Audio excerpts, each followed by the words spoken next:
ವಿವಿಧ ಬೇಡಿಕೆ ಈಡೇರಿಕೆಗೆ ಆಗ್ರಹಿಸಿ ದಾಂಡೇಲಿಯಲ್ಲಿ ಔಷಧ ಅಂಗಡಿಗಳು ಬಂದ್. ಆನ್ಲೈನ್ ಮೂಲಕ ಔಷಧ ವ್ಯಾಪಾರ ನಡೆಸುವುದನ್ನು ನಿಲ್ಲಿಸಬೇಕು. ಕೋವಿಡ್ ಸಮಯದಲ್ಲಿ ಕೇಂದ್ರ ಸರ್ಕಾರ ಹೊರಡಿಸಿದ್ದ ಆದೇಶಗಳನ್ನು ಹಿಂಪಡೆಯಬೇಕು ಮತ್ತು ಕಾರ್ಪೊರೇಟ್ ಕಂಪನಿಗಳಿಂದ ನಡೆಯುತ್ತಿರುವ ಡಿಸ್ಕೌಂಟ್ ವ್ಯಾಪಾರವನ್ನು ನಿಲ್ಲಿಸಬೇಕೆಂದು ಆಗ್ರಹಿಸಿ ರಾಷ್ಟ್ರವ್ಯಾಪಿ ಕರೆ ನೀಡಲಾದ ಔಷಧ ಅಂಗಡಿಗಳ ಮುಷ್ಕರದ ನಿಮಿತ್ತ ದಾಂಡೇಲಿಯಲ್ಲಿಯೂ ಎಲ್ಲ ಔಷಧ ಅಂಗಡಿಗಳು ಬೇಡಿಕೆ ಈಡೇರಿಕೆಗೆ ಆಗ್ರಹಿಸಿ ಇಂದು ಬುಧವಾರ ಔಷಧ ಅಂಗಡಿಗಳನ್ನು ಬಂದ್ ಮಾಡಿ ಮುಷ್ಕರವನ್ನು ಕೈಗೊಂಡಿದೆ. ಇಂದು ಬುಧವಾರ ಮಧ್ಯಾಹ್ನ 12:30 ಗಂಟೆಯ ನಂತರವೂ ಮುಷ್ಕರ ಮುಂದುವರೆದಿದೆ.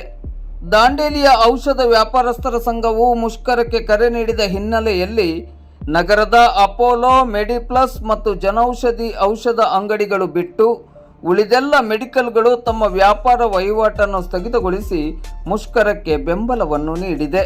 ನಗರದ ಮೆಡಿಕಲ್ಗಳು ಬಂದಿರುವ ಹಿನ್ನೆಲೆಯಲ್ಲಿ ಇದೀಗ ಸಾರ್ವಜನಿಕರಿಗೆ ತೊಂದರೆಯಾಗಿದೆ.